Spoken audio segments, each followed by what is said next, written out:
I stood in my Houston courtroom, gavel in hand, sentencing a white female cop, Officer Lauren Pierce, to 5 years for assaulting a black teen during a traffic stop.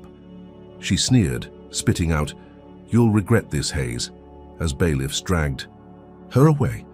Everyone thought justice was served, me included. But that night, my phone buzzed with a video. My house burning, flames licking the sky. A text followed. "This is just the start." What seemed like a win unraveled fast, and my life was about to become a nightmare. What would she do next? Before we dive in, let me know where you're watching from. And if you stand for justice against corruption, hit like and subscribe for more gripping tales like this one coming your way.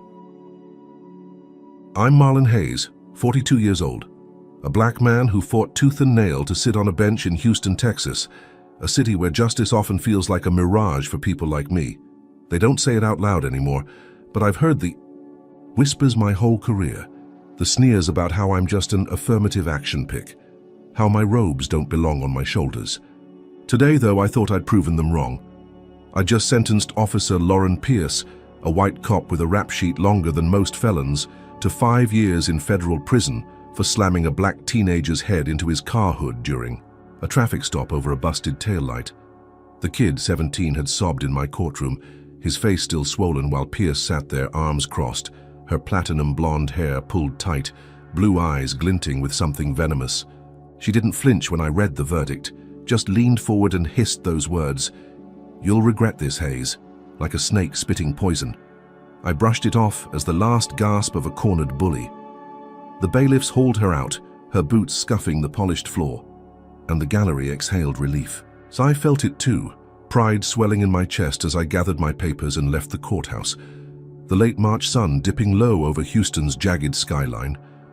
Driving home, I replayed the day, the weight of my gavel still echoing in my mind. I'd done it, held the line against a system that bends over backwards to shield its own. My house sat on a quiet street in 3rd Ward, a modest 2-story I'd bought after years of saving, a symbol of everything I'd built despite the odds. But when I turned the corner, my stomach dropped.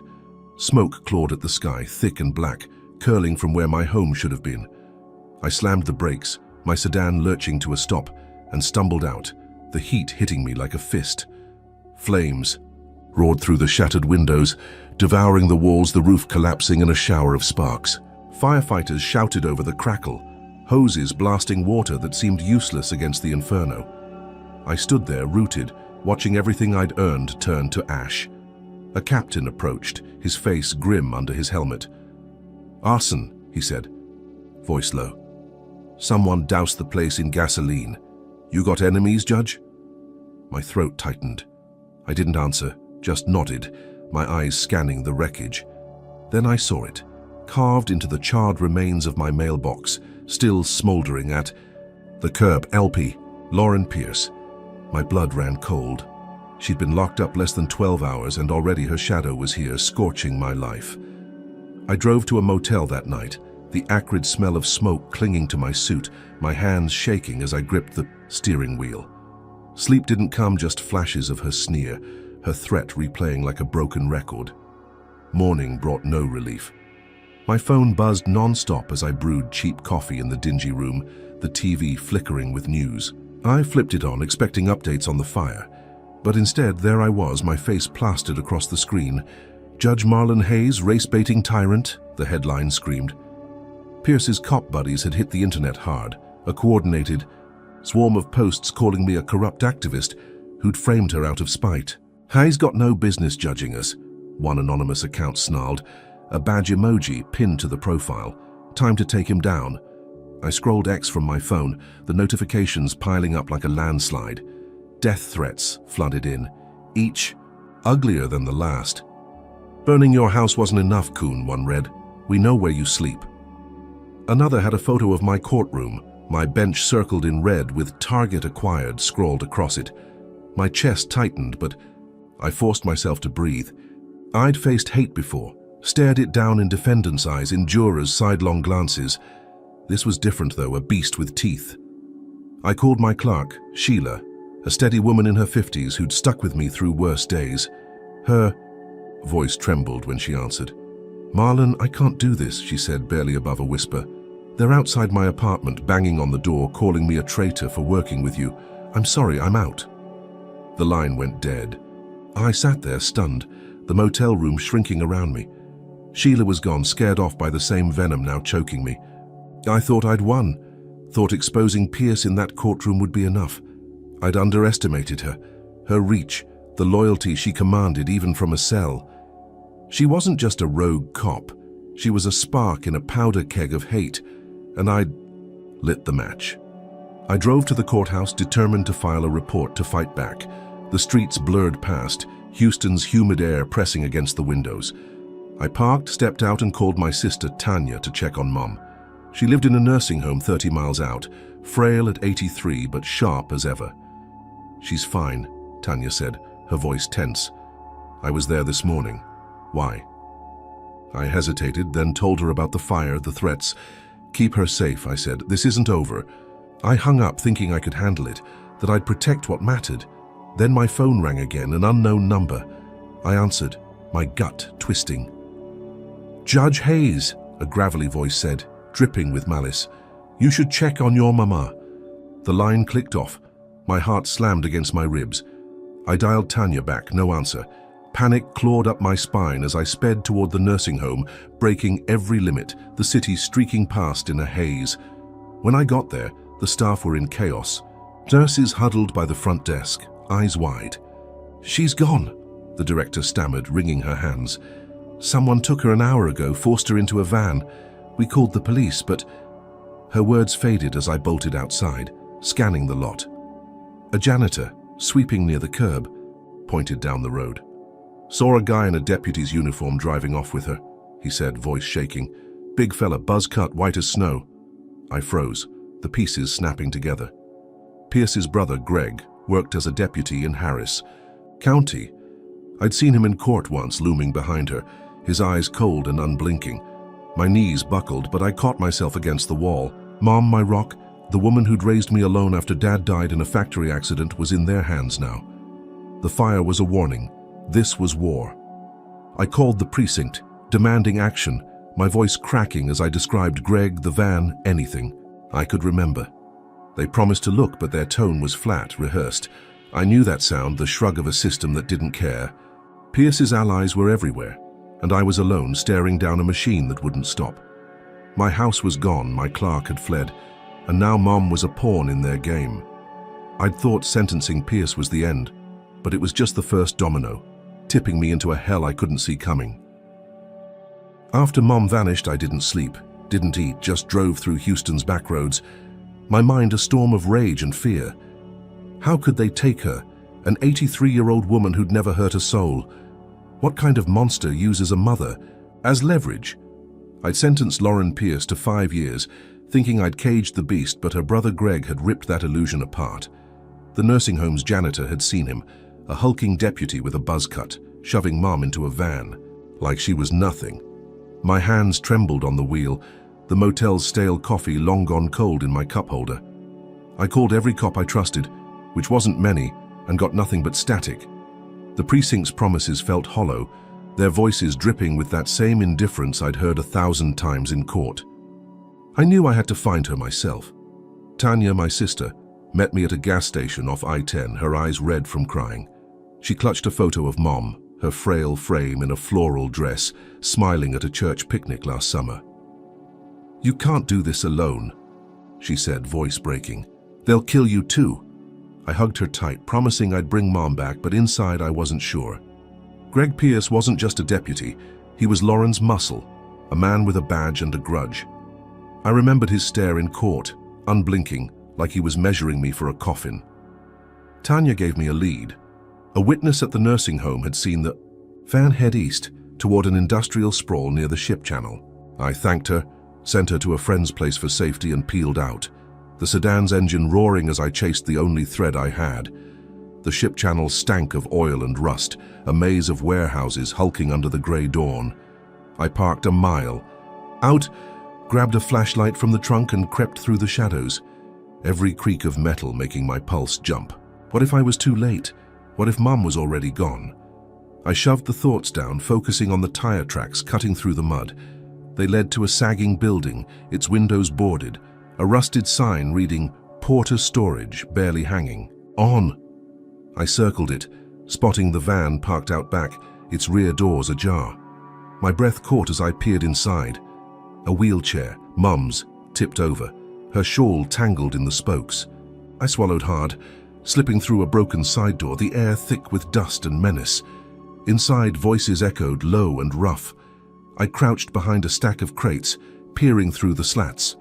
Greg stood there, his deputy uniform wrinkled, barking. Orders at 2 men in tactical gear. Mum sat in a chair, wrists bound with zip ties, her head bowed but alive. Relief hit me like a wave, followed by fury. Greg's voice cut through the haze. Hayes thinks he's untouchable. Let's see how he rules without her. One of the men laughed, a cruel guttural sound. I gripped the flashlight, weighing my options. Could I take them? 3 against 1, all armed? I pulled out my phone, hands slick with sweat, and dialed 911, whispering the address, begging for speed. Then I waited, every second a knife in my gut, watching Greg pace, his boots scuffing the concrete. Sirens wailed in the distance, closer, closer, until red and blue lights flooded the warehouse through cracked windows. Greg froze, cursing, as the 2 goons bolted for the back. I sprang up, shouting, "Police, drop it!" Greg spun, his gun raised, but the front doors exploded open, cops swarming in, yelling commands. He smirked at me, that same venomous glint Lauren had before tossing his weapon and raising his hands. "You're done!" I snarled, rushing to Mom. She looked up, eyes cloudy but fierce, whispering, "Marlon, you came." I cut her ties, holding her as paramedics stormed in. Greg was cuffed, shoved into a squad car, and I thought for one fleeting moment I'd beaten them. Justice felt close again, tangible, as I rode with Mom to the hospital, her hand frail but warm in mine. She stabilized by noon, hooked to monitors in a sterile room at Houston General, her breathing steady. I sat by her bed, exhaustion pulling at me, but pride flickered too. I'd found her, saved her. I called the DA, filed charges against Greg for kidnapping, assault, everything I could throw at him. The cops who'd raided the warehouse clapped me on the back, calling me a hero. I let myself believe it, let the tension ease as I stepped outside for air, the sun high and merciless. But that night, everything flipped. My phone buzzed with a news alert. Deputy released, evidence insufficient. What? How could they? Let him walk. I called the precinct, furious, and got a stammering desk sergeant. Witness recanted, judge, no proof. My stomach sank. Greg was free, and Pierce's machine was still grinding. I flipped on the TV in Mum's room, hoping for clarity, and saw something worse. A crowd outside the courthouse, maybe 50 strong, waving signs and torches, burning a pile of black robes with my name stitched on them. The camera zoomed in. "Hayes must pay," one banner read, the letters jagged and red. Pierce's cop buddies had rallied, turning my win into a spectacle of hate. I stared numb as the reporter droned. Supporters of Officer Lauren Pierce claim Judge Hayes fabricated charges against her and her brother. My victory curdled in my throat. I'd saved Mom, sure, but at what cost? I stepped outside, needing space, and froze. My sedan sat in the hospital lot, 30 feet away, gleaming under the floodlights. Then it erupted, a fireball tearing through the night, glass and metal raining down. Nurses screamed, ducking behind cars, as I hit the ground, ears ringing. When the smoke cleared, I stumbled toward the wreckage, legs shaking. A scrap of paper fluttered from the driver's seat, unburned, pinned under a shard of windshield. I snatched it, my hands black with soot. "Next time it's you," it read, the handwriting sharp and deliberate. My knees buckled. Who rigged it? How did they get so close? I looked back at Mom's window, her silhouette safe behind the blinds, and realized this wasn't retribution for sentencing Pierce. It was a declaration. They'd torched my house, taken Mom, and now blown up my car, each move bolder, crueler than the last. I'd thought I'd outsmarted them, thought the cuffs on Greg meant something. I was wrong. The sirens faded as cops swarmed the lot, their flashlights cutting through the haze, but I knew the truth. Pierce's war wasn't over. It was escalating, and I was still in the crosshairs, wondering how much more I could lose. Drop a comment. With number 1 if you think Greg's release proves the system's rigged against Marlon. Give this a like if you're rooting for him to fight back, and subscribe to catch how deep this corruption runs. What's Lauren planning next to break? Him? Could she turn his own city against him? The hospital parking lot still smoked from my car's explosion, the air thick with the stench of melted rubber and gasoline. I stood there, the note crumpled in my fist. Next time it's you, seared into my brain. Mom was safe inside. Guarded by a cop, I'd begged to stay, but I felt the walls closing in. Lauren Pierce's reach had torched my house, snatched Mom, and now turned my sedan into a fireball, all while she smirked from a prison cell 90 miles away. Her brother Greg walking free after kidnapping her was proof enough. The system wasn't just bent, it was hers. I'd bruised but unbroken, slept 3 hours on a hospital chair, then drove a rental back to the courthouse at dawn. My robes waited there, my duty, my fight. I wasn't done yet. Houston's downtown loomed gray and humid, the courthouse a squat fortress of limestone and glass.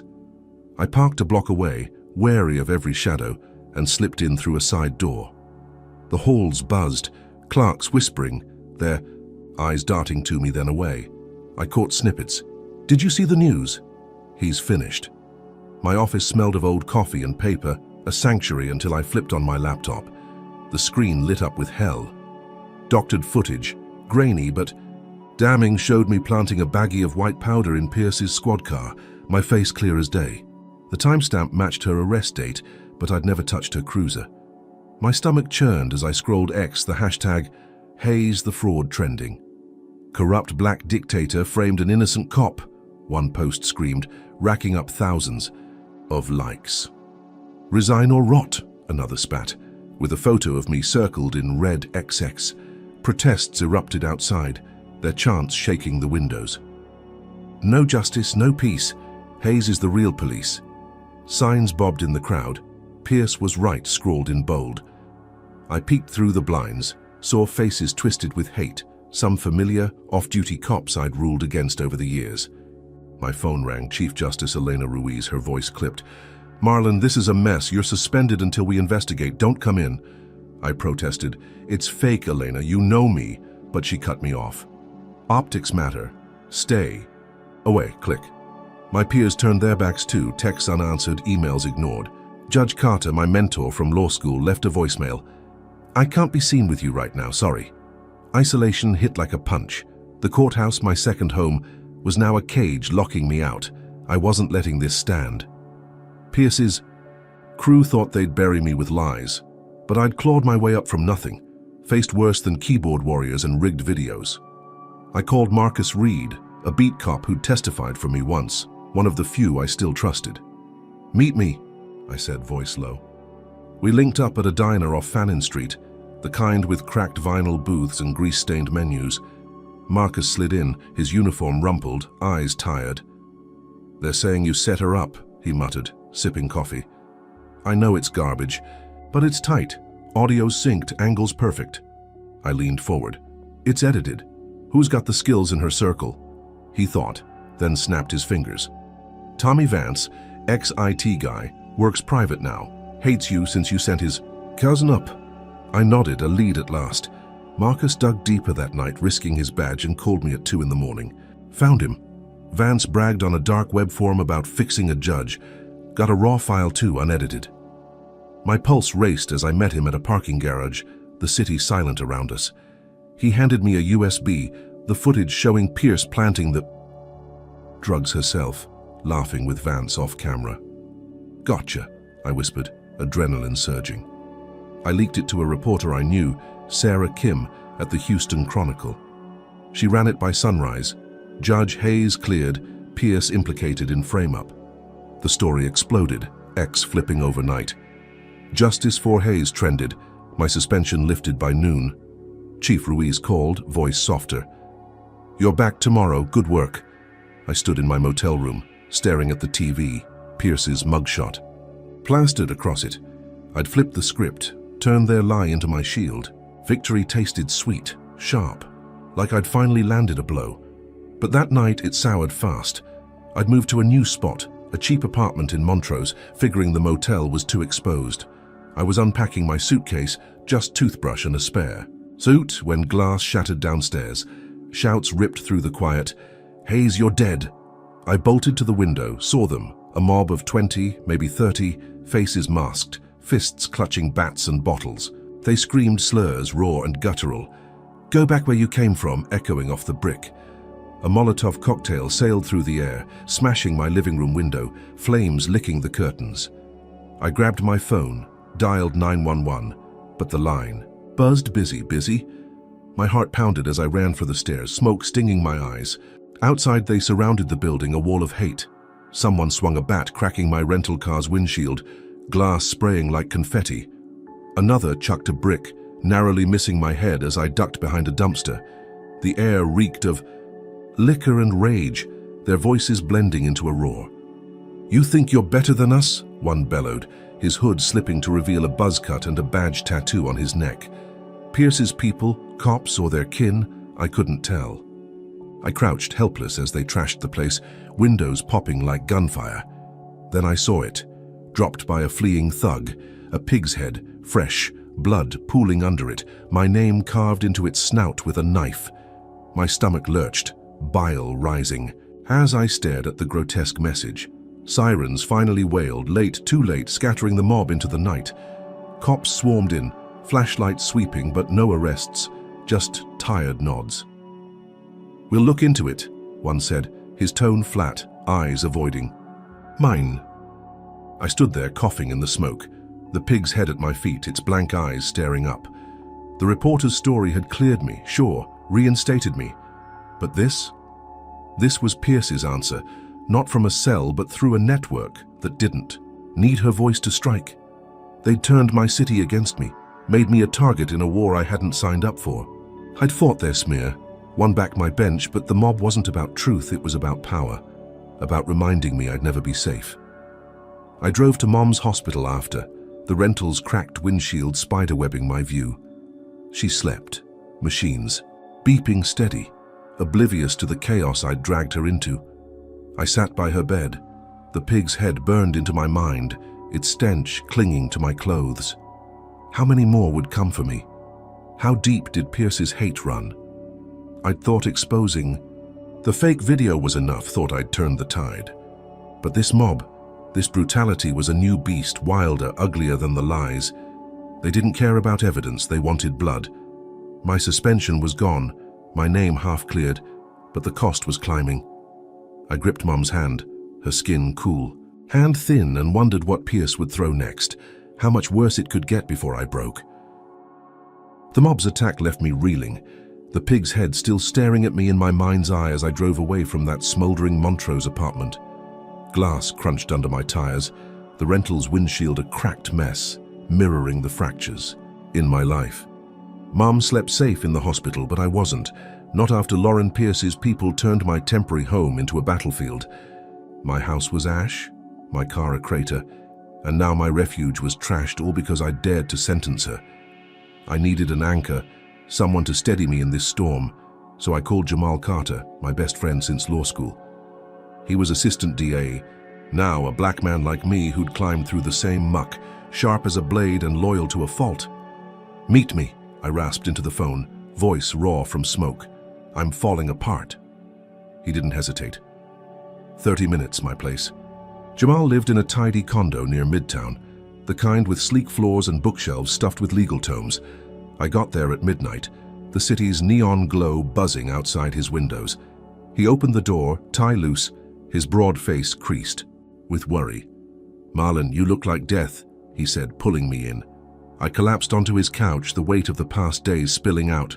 The fire, Mom's kidnapping, the car bomb, the mob. He listened, pouring us both whiskey, his calm grounding me. "Pierce's crew's gone feral," he said, swirling his glass. "But we'll bury them. I'll prosecute every last one." His eyes burned with that fire I'd always admired, the kind that won cases and broke corruption. I nodded, clinging to his promise like a lifeline. We strategized past dawn, piecing together what we knew. Jamal had heard whispers of a racist cop ring in Houston PD, a clique Pierce ran even from prison. "They're tight," he said, scribbling.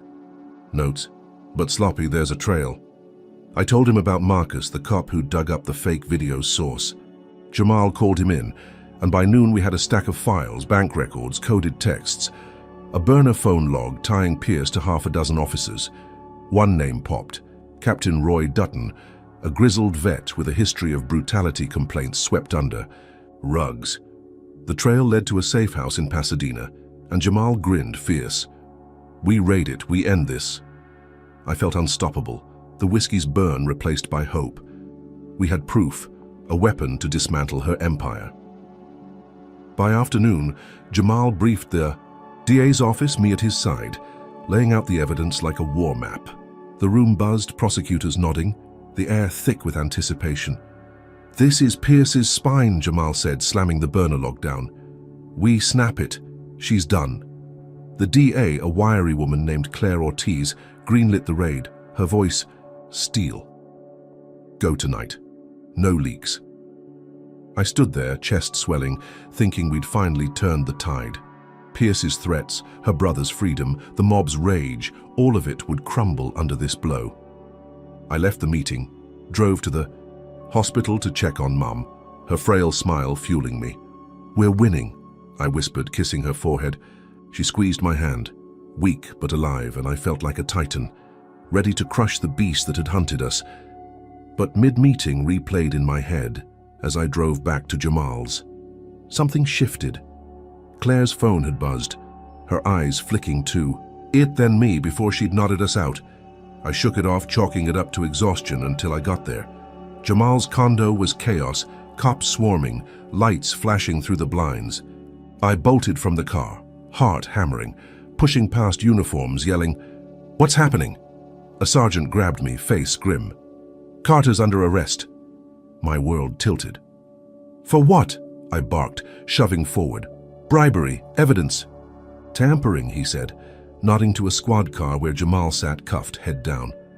I froze, staring as they pulled a briefcase from his trunk, cash spilling out, documents stamped with my signature, forged but perfect, accusing me of paying him off to frame Pierce. The precinct was a blur. Jamal hauled in, me trailing, shouting, "This is a setup." No one listened.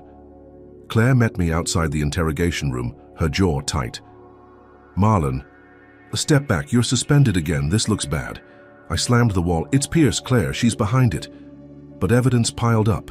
Bank transfers, emails, all fake but airtight, painting me as the mastermind. I stormed to the glass, watching Jamal, my brother in all but blood, glare at the table. A speaker crackled overhead, Pierce's voice cutting through, smug and cold. "Told you I'd win." My blood iced. She'd hacked the system, taunting me from her cell, her reach a spiderweb I couldn't escape. Jamal looked up, met my eyes. Through the glass, and I saw it. Betrayal flickering where trust had been. "You did this," he mouthed, believing the lie. I stumbled out, the precinct's fluorescent hum deafening, my mind spinning. How had she turned him? When did she plant this? I'd handed Jamal everything, my faith, my fight, and now he was a dagger in my back, wielded by Pierce. The raid was off, the evidence tainted, my ally gone. I drove aimlessly, Houston's streets a blur, the forged papers burning in my skull. Mom's safety, my bench, all hung by a thread. And now Jamal, the one I'd leaned on, was lost to me. Pierce hadn't just struck. She'd gutted me, using my own trust to tighten the noose. I pulled over, hands shaking, the city's pulse, mocking my collapse. What was left to fight with when even my brother turned? Drop a comment with number 1 if you think Jamal's wrong to doubt Marlon after all they've been through. Hit that like button if you're stunned by Pierce's cunning from behind bars, and subscribe to see how Marlon claws back from this betrayal. Can he outsmart her when his closest allies flipped, or will Pierce's next move shatter him for good? Jamal's betrayal cut deeper than any blade, his accusing glare through that precinct glass haunting me as I drove into Houston's underbelly.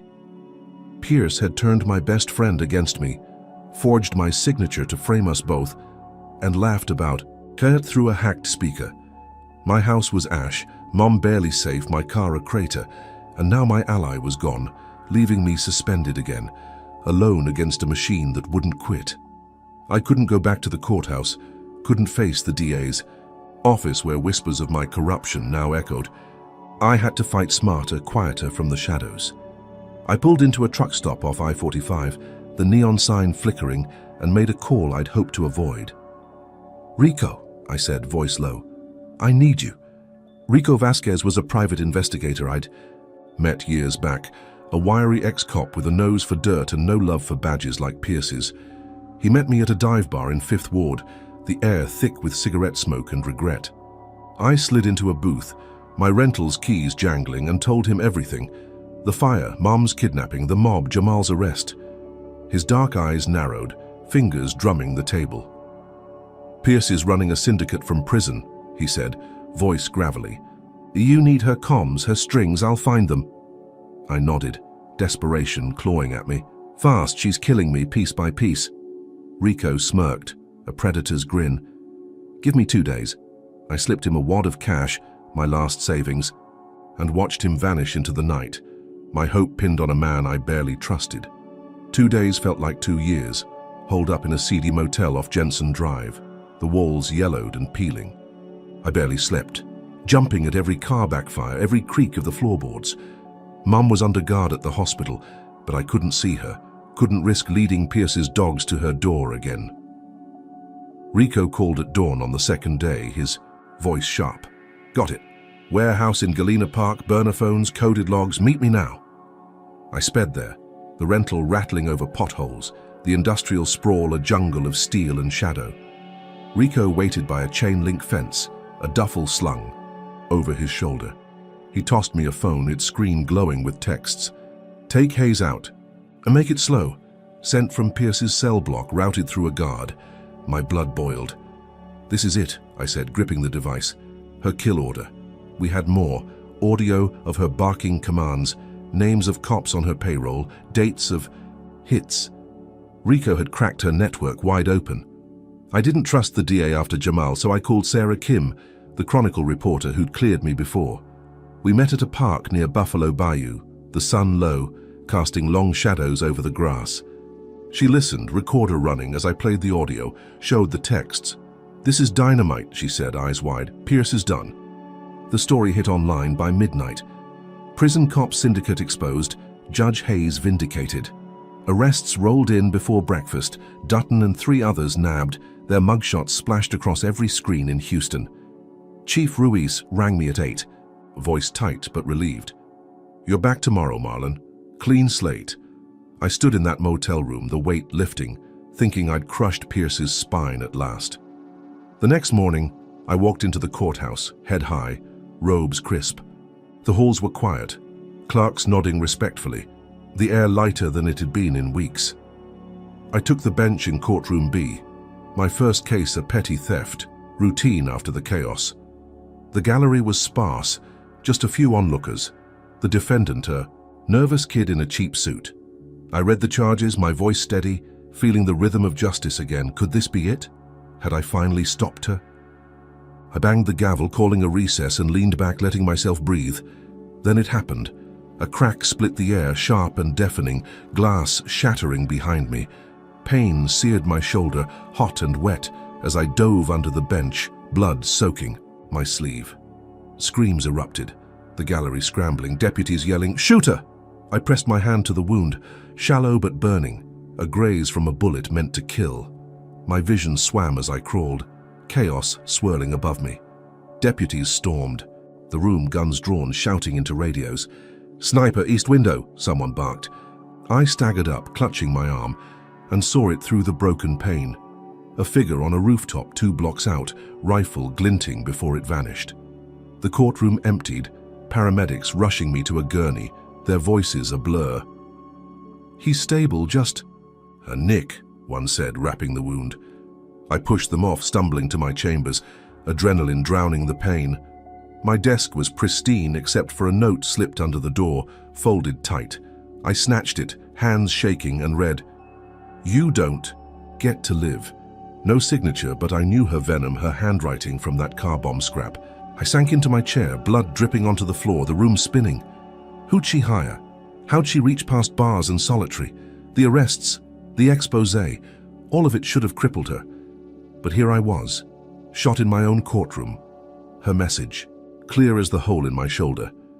Deputies swarmed outside, sealing the building, but I knew they'd find nothing, just like the mob, just like Greg's van. Pierce wasn't a cop anymore. She was a phantom, her network deeper than I'd dreamed. I'd gone underground, struck back, thought I'd won with Rico's haul and Sarah's story. The city cheered my return, my survival, but this sniper was, her reply, a whisper of death brushing my skin.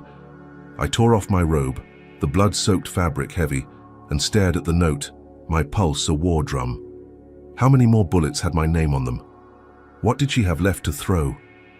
I'd dismantled her crew, or so I thought, but this hit was surgical, bold, a middle finger to every cop cuffing her allies that morning. My shoulder throbbed, a reminder I wasn't invincible, that Pierce played a game I couldn't map. The paramedics banged on the door, insisting on a hospital, but I waved them off, needing silence, needing to think. Mom was safe, for now, but I wasn't, and neither was anyone near me. I'd fought her from the shadows, landed a blow, but she turned my triumph into target practice, proving her hate could strike anywhere, any time. Blood dripped from my shoulder onto the courtroom floor, the sniper's bullet still singing in my ears as I clutched that note. You don't get to live. Lauren Pierce had struck again, her reach slithering past prison bars to put a hole in my robe and a target on my back. The paramedics patched me up in my chambers, their hands quick but shaky, muttering about stitches while I waved them off. I wasn't leaving, not yet. My bench was a war zone now, glass crunching underfoot, but I'd survived and that meant something. Rico's haul had landed her crew in cuffs, Sarah's story had cleared my name, and Houston cheered my return, but this graze on my arm screamed the truth. Pierce wasn't done. I needed to end her fast before the next shot didn't miss.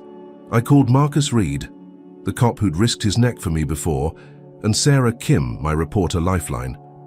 We met at a safe house in Sugarland, 30 miles from the courthouse, a squat brick box hidden behind overgrown oaks. My shoulder throbbed under the bandage, but adrenaline kept me sharp. She's talking from solitary, I said, tossing the burner phone logs on the table. How? Marcus rubbed his jaw, eyes scanning the texts.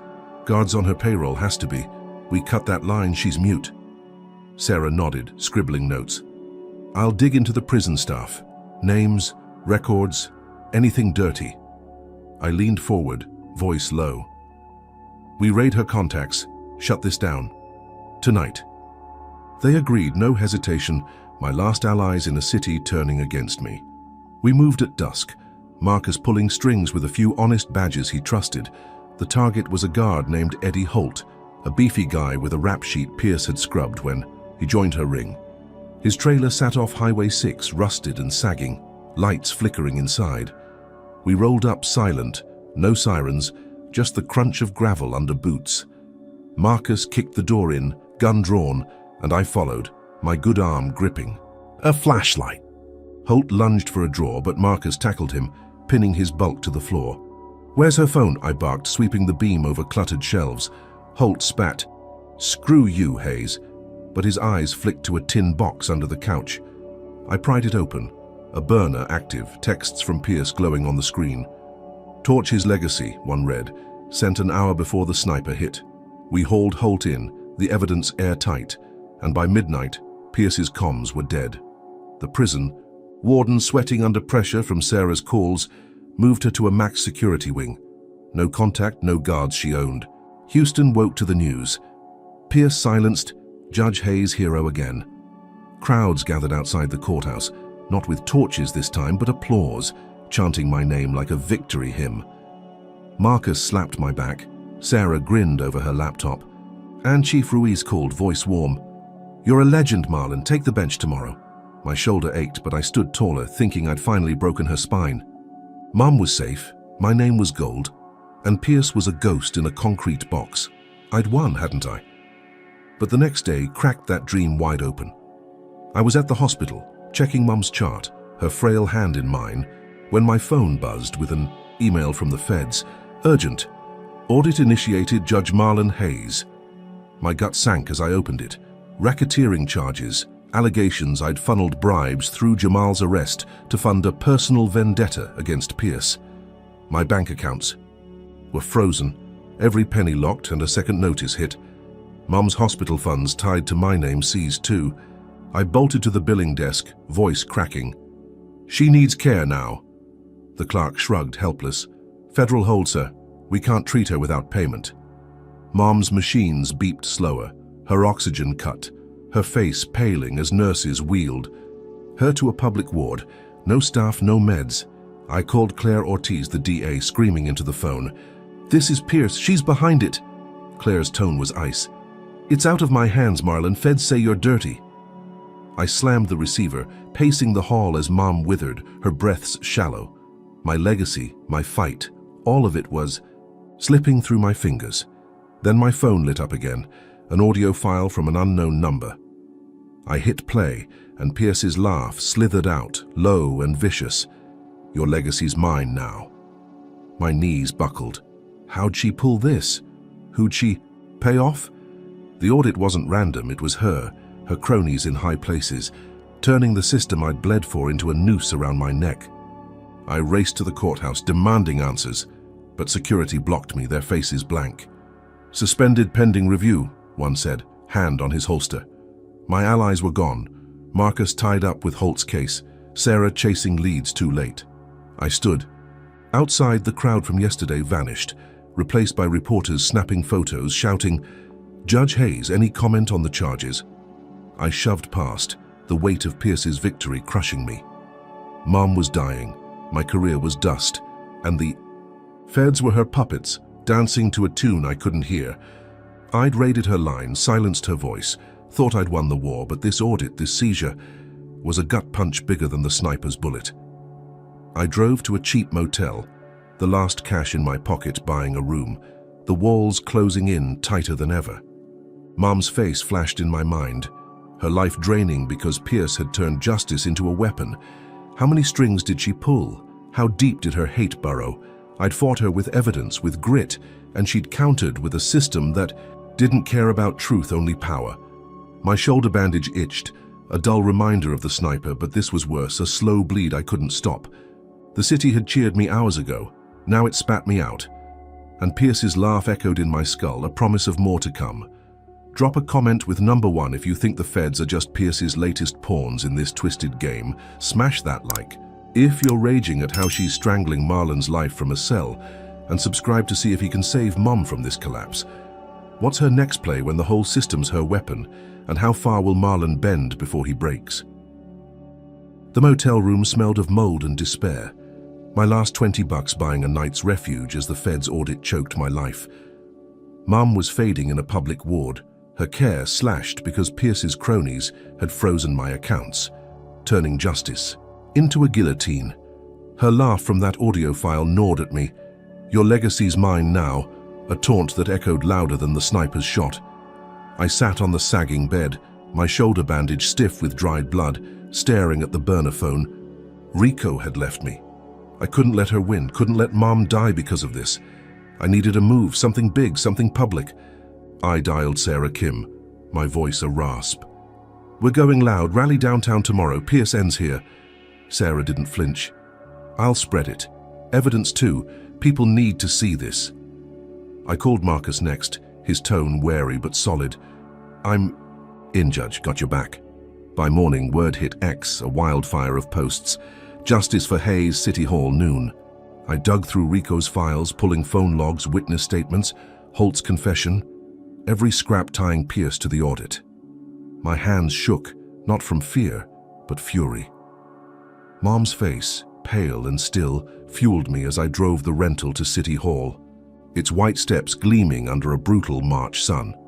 A crowd was already swelling, 100 strong, signs bobbing, "Free Hayes, stop the corruption." I stepped to a makeshift podium, a megaphone crackling in my grip, and laid it out raw. "They burned my house," I shouted, voice booming over the murmurs. "Kidnapped my mom, shot me in my courtroom, and now they're killing her with red tape." I held up the burner logs, pages fluttering. "This is Pierce, from prison, pulling strings to frame me, to ruin me." Here's the proof. The crowd roared, fists pumping, phones flashing as I read Holt's words, the Fed's audit timeline syncing with her orders. Sarah live-streamed it, her camera steady, and donations poured in, strangers yelling, "For your mum." I watched the numbers climb, 50,000, 70, enough to get mum private care again. By dusk, she was back in a proper room, oxygen humming, her chest rising steady. The Feds backed off, reviewing the audit, and I stood there sweat-soaked, thinking I'd turned it around. I thanked the crowd, voice hoarse, their cheers a wall of sound. Could this be the end? Had I finally beaten her? I stepped off the stage, Marcus at my side, his grin wide. "You did it, Marlon, she's got nothing left." I nodded, letting myself believe it, the weight lifting as I waved to the sea of faces. Then the world exploded.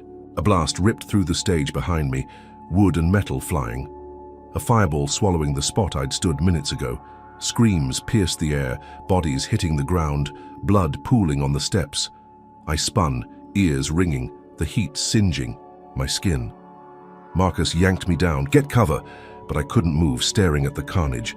Dozens down, maybe dead, their signs charred, their hope snuffed out. Smoke choked the plaza as sirens wailed. Too late again. I stumbled through the haze, counting bodies, 20, 30. My stomach lurching. Who did this? How'd they plant it so fast? Paramedics swarmed, stretchers rolling, but my eyes locked on a figure across the street. Pierce's sister, Carla, a cop herself, smirking in her uniform. She vanished into the crowd as deputies grabbed me, rough hands pinning my arms. "Marlon." "Hayes, you're under arrest," one barked, cuffs snapping tight. "What?" I roared, thrashing. "Terrorism, bombing," he said, shoving me toward a squad car. The news hit live, Carla's voice on every channel. "Hayes staged this to frame us to play martyr." Cameras flashed, the crowd turning, some shouting, "Traitor." I sat in the squad car, blood and soot on my hands, the city blurring past. Carla had flipped it, taken my rally, my proof, and twisted it into a noose. The bomb wasn't just destruction. It was her counter. Bigger than the audit, deadlier than the sniper. Pierce's family didn't blink, didn't bend, just struck harder, turning my stand into a slaughter. I'd rallied Houston, saved Mom, forced the Feds back, and now I was cuffed, blamed for the blood on those steps. My shoulder burned, my head spun, but I saw it clear. Pierce's legacy wasn't hers alone, it was a dynasty of hate, and Carla was its new fist. The precinct was chaos, cops glaring as they booked me, fingerprints smearing ash on the pad.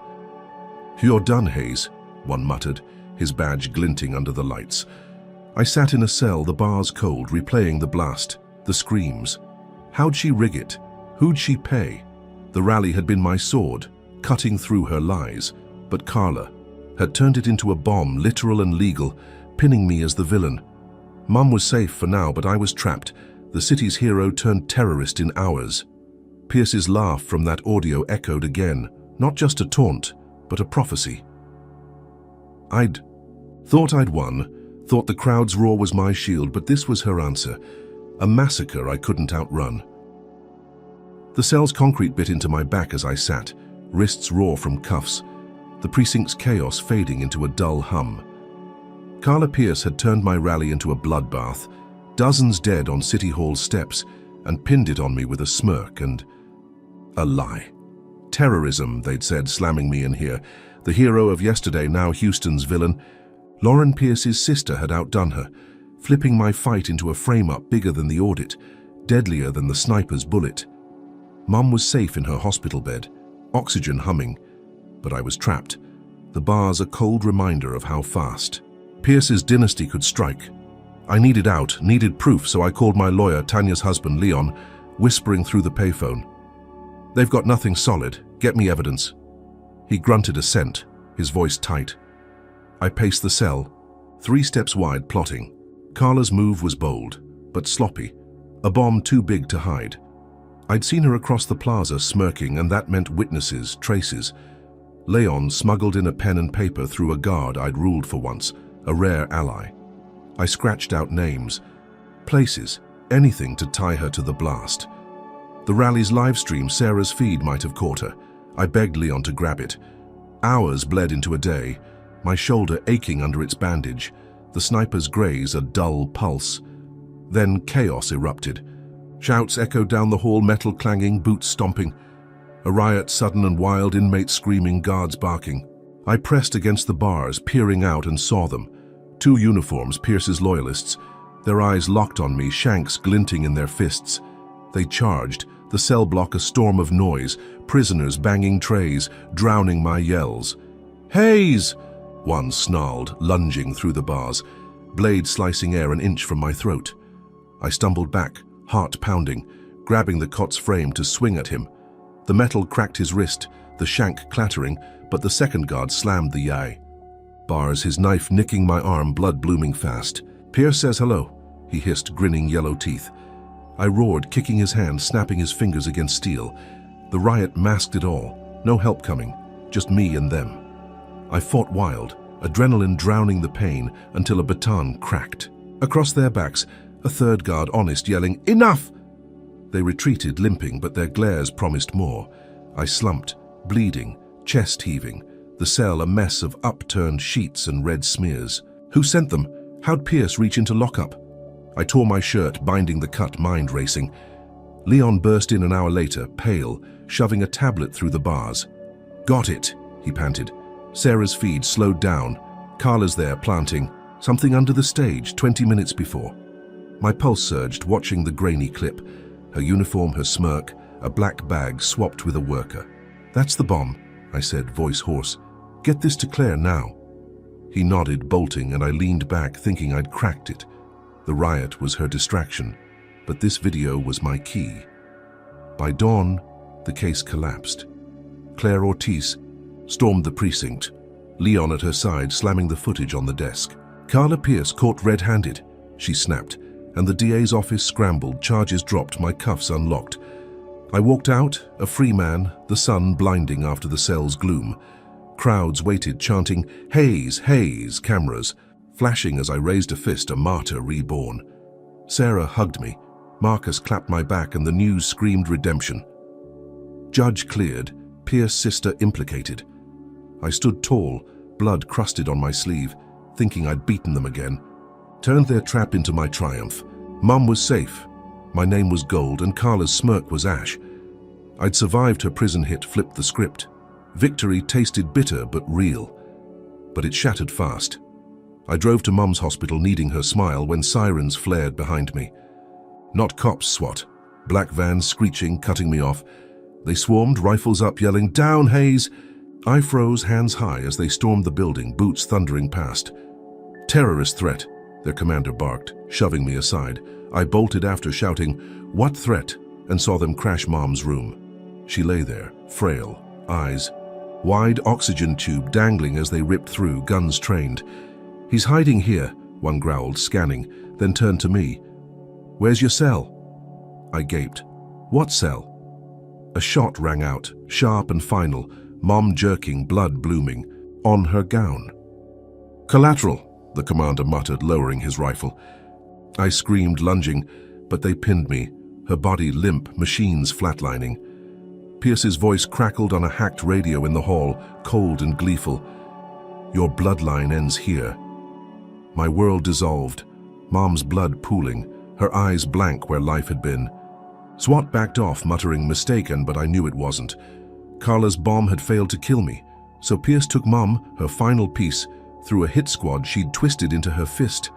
I knelt there, hands slick with her blood, the hospital, a tomb. I'd fought off the shanks, broken her frame up, walked free, but this was her counter. A slaughter bigger than the rally, crueler than the audit. My mother, my rock, was gone, and Pierce's dynasty had ripped her from me. I staggered out, the SWAT vans peeling away, leaving me in silence. How'd she turn them? What lie fed this raid? I'd been a martyr hours ago, crowds cheering, but now I was hollow. Mom's death a weight I couldn't carry. Pierce didn't need to be free. Her hate was a virus, infecting every badge, every gun, until it took everything I loved. The riot, the video, my release, all a feint for this, a kill, shot I couldn't dodge. I stood in the parking lot, the sun mocking me, her voice looping in my skull, a promise kept. Drop a comment with number 1 if you think Pierce's power over SWAT proves she's untouchable. Hit that, like if Mom's death has you furious at this injustice, and subscribe to see Marlon's next stand against her dynasty. What's left for him to fight for when she's taken it all, and how will he strike back from this abyss? Mom's blood still stained my hands as I stumbled from the hospital, the SWAT vans vanishing into Houston's dusk, their mistake a gunshot that ended her life. Pierce's voice on that hacked radio, "Your bloodline ends here," wasn't just a taunt. It was a vow, fulfilled in the crimson pooling on her gown. I'd walked out of jail a martyr hours ago, crowds cheering my name, but now I was a ghost, hollowed by her dynasty's latest blow. The rally's bomb, the audit, the sniper, all paled next to this, her most brutal strike yet. I couldn't stay, couldn't face the precinct or the courthouse, not with her reach turning every badge into a weapon. I had to vanish, to fight, from somewhere she couldn't see. I drove the rental north past city limits, grief choking me until I hit a truck stop off I-45, its neon buzz a lifeline in the dark. I washed my hands in a grimy sink, the water running red, then called Tanya. My sister, voice breaking. "Mom's gone, SWAT shot her, Pierce did this." She sobbed, a wail that cut deeper than the sniper's graze and begged me to hide. "They'll kill you too," she said. But I couldn't stop. I needed soldiers, people who'd seen Pierce's war firsthand. I tracked down rally survivors, through Sarah's contacts, meeting them in a barn near Conroe, 40 miles out. 5 showed up scarred and furious, a teacher burned in the blast, a nurse who'd lost her brother, a mechanic with a limp. "We sue," I said, slamming the table. "The department, Pierce's crew, all of them. For Mom, for the dead." Their eyes blazed, nodding, and we built a case. Rico's files and Sarah's footage as our spine. Leon joined us, his lawyer grit unshaken, filing the suit in federal court by week's end. We named names, Dutton, Carla, every cop tied to Pierce's ring, demanding millions for the rally's blood and Mum's murder. The case hit like thunder, headlines screaming, "Hayes strikes back," X erupting with support. The trial was swift, a month of brutal testimony, survivors weeping as I recounted Mum's last breath. The jury ruled fast, 50 million awarded, Pierce's allies fired, their badges stripped. I stood outside the courthouse, the check in my hand, thinking I'd avenged her. Mum's killers were broke, jobless, and I'd won again, turned their massacre into my hammer. Tanya hugged me, tears on her face, whispering she'd be proud. I let myself believe it, let the victory sink in, a balm on the grief that wouldn't fade. But it was a trap, coiled and waiting. The payout hit my account, and hours later, feds swarmed my motel, guns drawn, yelling, "Freeze, Hayes!" I dropped the phone, hands up as they tore through, seizing the check. "Money laundering," they barked, cuffing me. "Tainted funds. Terrorist ties." My jaw dropped. "What?" The lead agent smirked. "Your settlement's dirty, traced to offshore accounts," Pierce flagged. I thrashed. "That's insane!" But they shoved me into a van, the city blurring past. News hit live. Judge Hayes' fugitive fled with blood money. My face was everywhere, a wanted man, the victory flipped into a noose. Then I saw the puppet master, Pierce's uncle, Senator Paul Grayson, on TV vowing, "We'll cleanse the system of him." My gut sank. He'd rigged it, turned my win into a manhunt, his power dwarfing Carla's bomb. I was hauled to a holding cell, but Leon bailed me out fast, cash from Tanya's savings, his jaw tight. "They've got nothing real," he said, driving me to a safe house in Lufkin, 90 miles north. "Grayson's behind it, Marlon. He's Pierce's blood, a bigger shark." I nodded, mind racing, the settlement a lure I'd swallowed whole. We hid in a cabin, woods thick around us, but helicopters chopped the sky by nightfall, their lights sweeping. "Federal manhunt," the radio crackled. "Armed and dangerous." I stared out the window. Grayson's face burned in my skull, a senator wielding Pierce's hate on a national stage. My allies dwindled, Sarah dodging feds, Marcus silenced by threats. I was America's most wanted, the rally's hero turned villain, all because I dared to win. I went dark, burner phone only, moving every night, woods to motels to abandoned sheds. Tanya called, voice trembling, "Stay safe, Marlon. For Nia, my niece, 12, Her daughter, the last of us. I clung to that, promising, I will. Days bled into a week, hiding, plotting until I cracked Grayson's email with a hacker Leon knew, a kid named Jax. The messages were gold. Grayson to Pierce. Hayes falls, we rise. Proof of the laundering lie, a racist cabal in Congress, cheering my ruin. I leaked it to Sarah, her Chronicle Post crashing servers. Senator exposed, Hayes framed.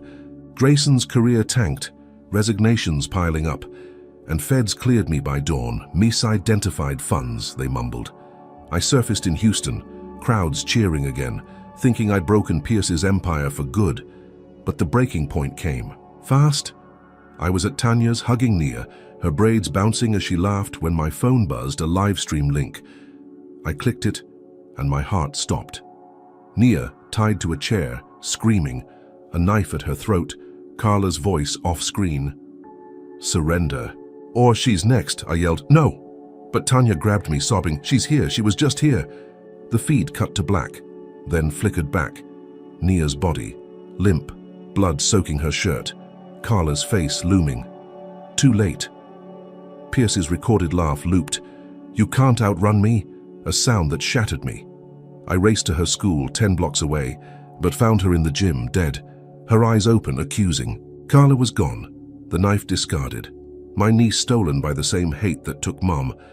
I collapsed beside her, the gym's silence deafening, my screams raw. How'd they snatch her so fast? Why couldn't I save her? I'd crushed Grayson, dismantled. Pierce's ring, but Carla struck harder, her blade cutting my future away. The manhunt was a feint, a distraction for this, a murder to break me where Mom's death hadn't. I held Nia's hand, cold and small, the settlement's millions meaningless, my victory's ash. Pierce's dynasty didn't need Grayson's power. It thrived on blood, on loss, and I was its prey, hunted beyond Houston, beyond reason. Nia's blood pooled on the gym floor, her small hand limp in mine, Carla's knife glinting beside her like a taunt. Pierce's laugh looped from that live stream. You can't outrun me. A sound that broke me where Mom's death had only cracked me. Tanya's wails echoed behind, her daughter stolen by the same hate that took our mother, Pierce's dynasty striking again, harder, crueler than the manhunt, the bomb, all of it. I knelt there, the school gym a tomb, my nieces, eyes staring blank where laughter had been hours ago. Grief choked me, but rage burned hotter, a fire I couldn't douse. I'd exposed Grayson, won the settlement, thought I'd crippled them, but Carla's blade proved Pierce's empire wasn't dead, just waiting to gut me again. I had to end her, face to face, no more proxies. I slipped away before cops swarmed. Tanya's sobs fading as I drove the rental into Houston's night, my mind a storm. The courthouse, the precinct, all my old battlegrounds were useless now. Pierce's reach turned them against me every time. I needed her source, her cell, her breath in my hands. I called Jax, the hacker who'd cracked Grayson's emails. Meeting. Him in a warehouse off the East End, its walls rusted and dripping. He hunched over a laptop, acne-scarred face lit blue, nodding as I snarled, "Get me into that prison." He smirked, fingers flying. "Guard schedules, blind spots, I've got a uniform already. You're crazy, Judge." I didn't care. Crazy was all I had left. By dawn, he handed me a stolen guard ID, a grey jumpsuit, and a map of Huntsville's Max Security Wing. "She's in solitary," he said. "Good luck." I drove 90 miles north, the rental rattling, Nia's face burned into my skull. Huntsville loomed, a concrete beast under a grey sky, its razor wire glinting like teeth. I ditched the car a mile out, slipped into the uniform, the fabric stiff and sour, and clipped the ID. Officer James Reed. My shoulder throbbed under the sniper's old bandage, but I pushed through, hiking to the service gate, sweat beading, despite the chill. The guard waved me in, bored, not checking close. I moved fast, head down through clanging halls, the map in my mind guiding me past checkpoints. Solitary was a dungeon, air thick with damp and screams, and there she was, Pierce behind a steel door, her shadow pacing in the slit. I'd made it closer than ever, my hands itching to choke her rein dry. I unlocked the cell with Jax's hacked keycard, the bolt grinding, and stepped in. Pierce spun, her blonde hair matted, blue eyes sharp despite the orange jumpsuit. "Hayes," she sneered, voice a razor. "Knew you'd crawl here." I lunged, slamming her against the wall, my forearm on her throat. "Nia's dead because of you," I growled, her pulse thumping under my grip. She laughed, a wet, ugly sound. "You're too late. Riot's starting. I'm out." Alarms shrieked outside, boots pounding, shouts rising. Her loyalists swarmed. The hall, a dozen strong shanks flashing as they crashed my way. I threw her down, spinning to fight, fists smashing jaws, knees cracking ribs, blood slicking the floor. They were rabid, eyes wild with her hate. But I was a storm, Nia's scream in every punch, guards joined, batons swinging, and we pushed the mob back, their bodies piling. Pierce slipped toward the door, but I grabbed her, slamming her into the bunk, her skull cracking steel. "You're done," I snarled, ripping the ID badge off to jam a hacked feed live from my pocket cam. "Tell them," I barked, shoving it to her face. She spat blood, grinning. "I burned your house, took your mom, your niece, I'd do it again."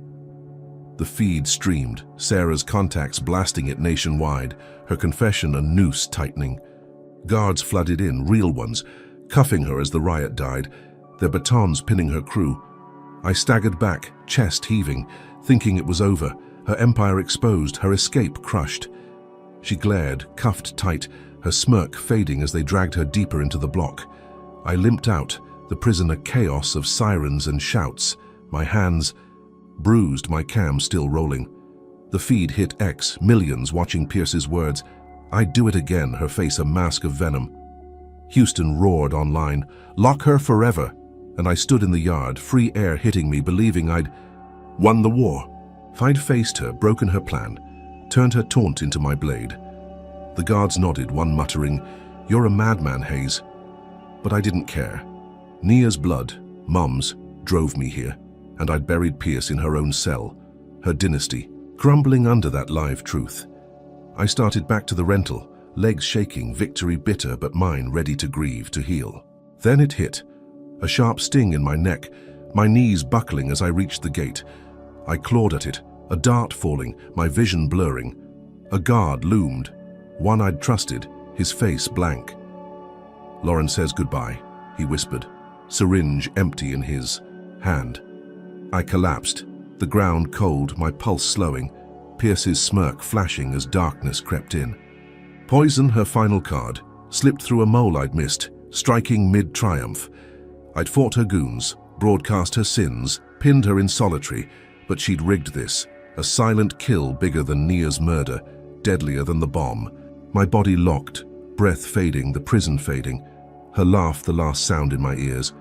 She'd lost the riot, the feed, but won my life, her hate outlasting every blow I'd landed. The prison yard spun as that dart hit my neck, the guards whisper, "Lauren says goodbye," sinking me into darkness. Pierce's poison burned through me, her last play after I'd stormed her cell, fought her goons and broadcast her confession. To millions. Nia's blood, Mum's death, every loss drove me to that moment, thinking I'd pinned her in solitary, ended her dynasty with my own hands. But she'd rigged a mole, a silent kill to snatch victory from my grip. My knees hit gravel, breath slowing, her smirk flashing as I blacked out, the Huntsville walls fading. I'd crushed her riot, exposed her live, but this was her answer. A venom bigger than Carla's knife, deadlier than Grayson's manhunt. I was done, or so she thought. I woke coughing, not dead, strapped to a cot in a dim room, antiseptic stinging my nose. My shoulder throbbed, the sniper's graze a dull ache under fresh gauze, but I was alive. Tanya loomed over me, eyes red, a stranger in scrubs at her side. "Where am I?" I croaked, throat raw. "Clinic," she whispered, gripping my hand. "Off-grid. Leon's team grabbed you after the dart." The stranger, a wiry medic named Doc, nodded, syringe in hand. "Sedative, not poison. We flushed it fast." My pulse steadied, mind racing. Pierce's mole had slipped up or she'd miscalculated, but I wasn't free yet. Tanya's voice broke. "Nia's gone, Mom too. You can't keep doing this." I sat up, wincing. "I have to, she's not done." Leon burst in, suit rumpled, tablet glowing. "The feed worked, Marlon. Pierce's confession's viral. Her crew's toast, but that guard, he's ours now." They'd caught him fleeing, his pockets stuffed with her cash, and he'd sung names, dates, her whole network.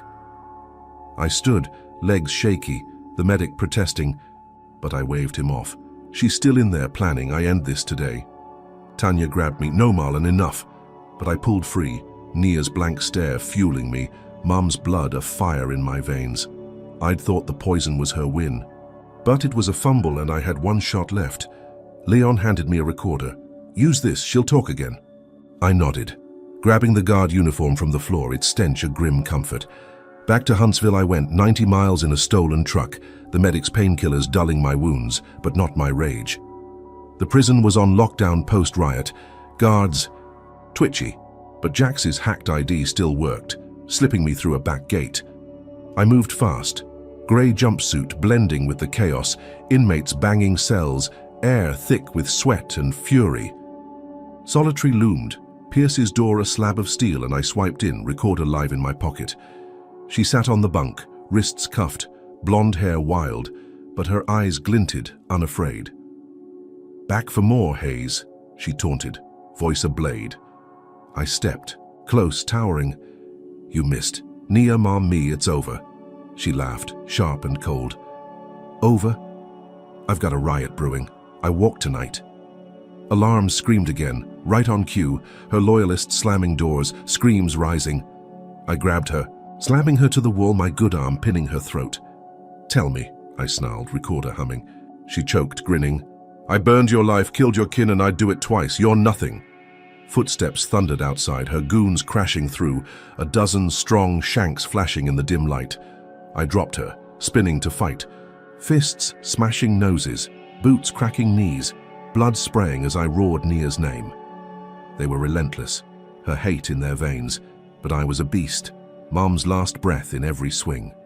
A shank grazed my ribs, hot and wet, but I snapped the arm, wielding it, bone crunching. Guards piled in, batons swinging, and we beat the mob back, bodies crumpling, their screams fading. Pierce bolted for the hall, but I tackled her, slamming her to the concrete, her cuffs clanging. You're done, I growled, yanking the recorder out, its red light steady. World's hearing this. I hit play, her voice spilling. I'd do it twice, echoing loud as guards froze, staring. She thrashed, spitting, You'll rot for this. But they cuffed her tighter, dragging her back. I'd hacked the prison feed again, Jax's work. Her words blasting live to X.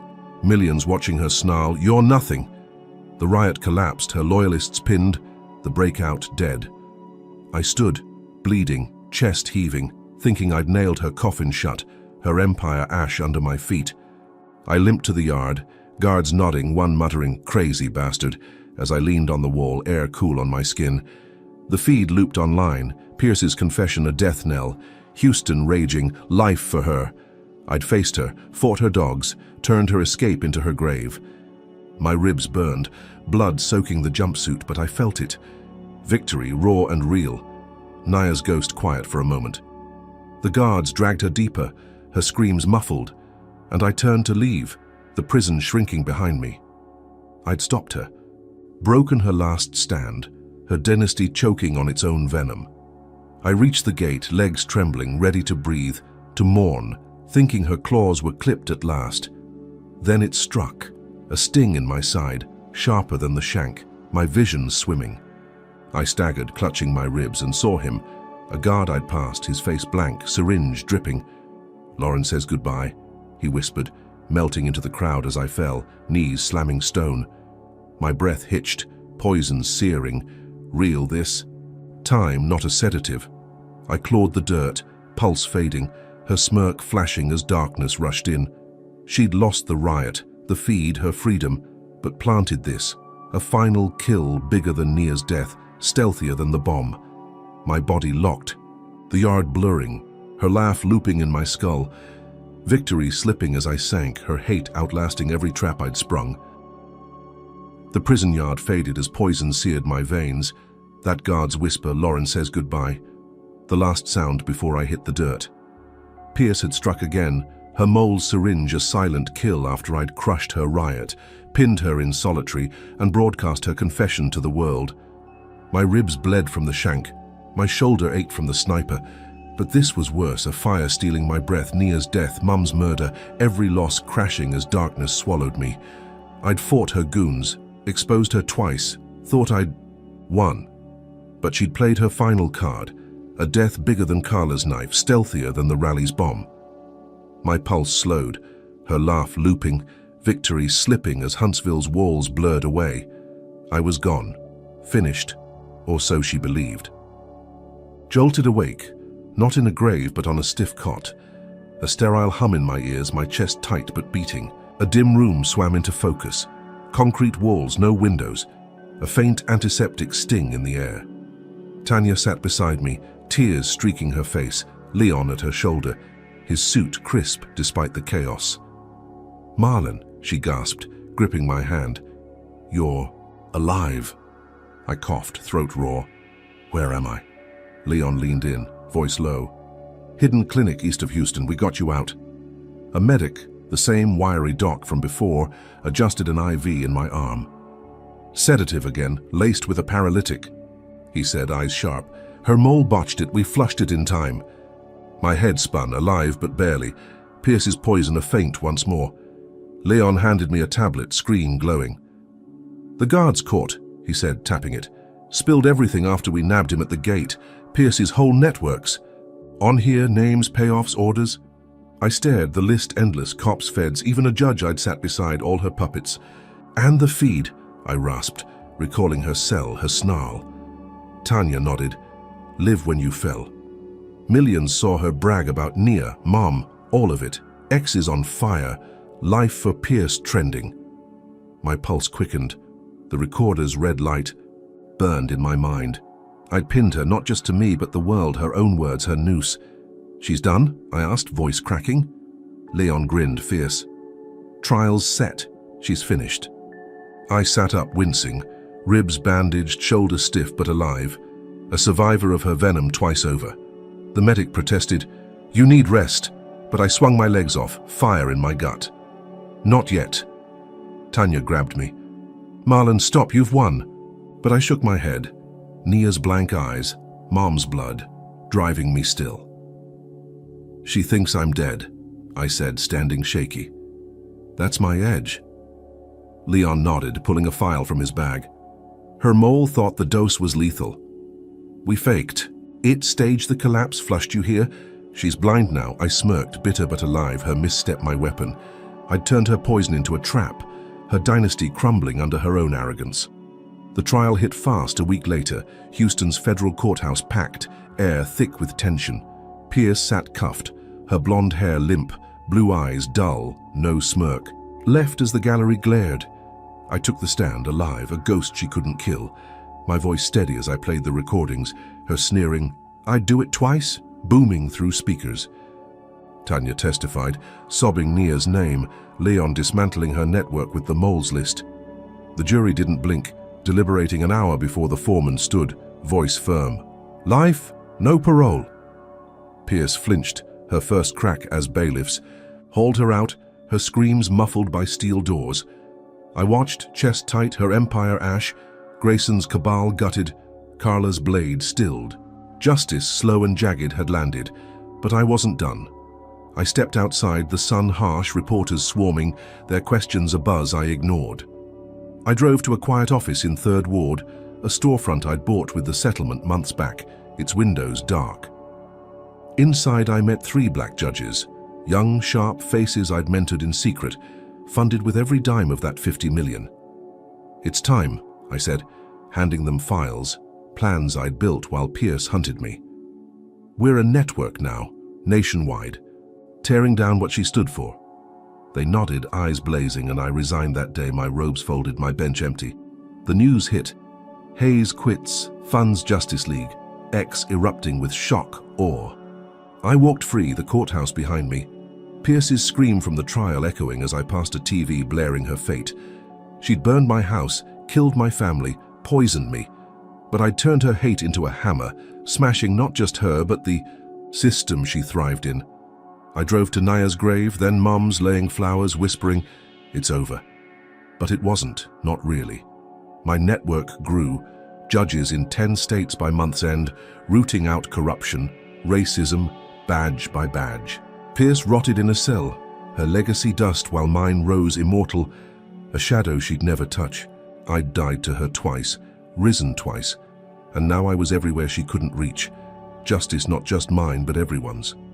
I stood at the cemetery, the March wind cool, my wounds scars now, not burdens. Pierce had taken everything. House, family, bench, but I'd taken more. Her power, her pride, her world.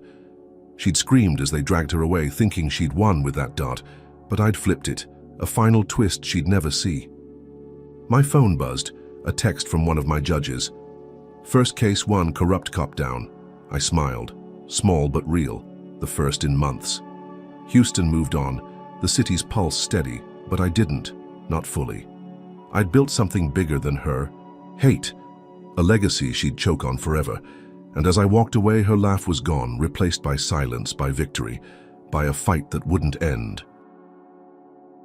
This story of Judge Marlon Hayes teaches us resilience in the face of relentless systemic racism and personal betrayal. Marlon's journey begins with a courtroom victory, sentencing a corrupt cop, only to spiral into a nightmare of arson, abduction, and murder orchestrated by Lauren Pierce and her racist dynasty. Each apparent triumph, saving his mom, exposing lies, rallying a city, is met with brutal retaliation, from bombs to poison, showing how deeply injustice can entrench itself in power structures. Yet Marlon's refusal to break under this weight is the first lesson. Perseverance can outlast even the fiercest hate. His ability to turn Pierce's own weapons, her confessions, her network, against her highlights the power of cunning over despair. The second lesson lies in community and legacy. Alone after losing his mother and niece, Marlon builds a secret network of black judges, transforming personal loss into systemic change. It's a reminder that justice isn't just individual, it's collective, requiring allies and a vision beyond revenge. Pierce's downfall, locked away for life, proves that evil can overreach, but only if challenged relentlessly. Finally, the story warns us of complacency. Marlon's death, faked twice, lulls Pierce into a fatal misstep, underscoring that vigilance is key when fighting entrenched corruption. So what's the takeaway? Stand firm, fight smart, and build something bigger than your pain. Drop a comment below. What would you do if you faced Marlon's battles? Hit like if his resilience inspires you, subscribe for more tales of justice, and share to spread this powerful lesson. Thanks for joining this journey through a racist story that ends in triumph. Here's wishing you strength to face your own fights and hope to see a world where justice prevails.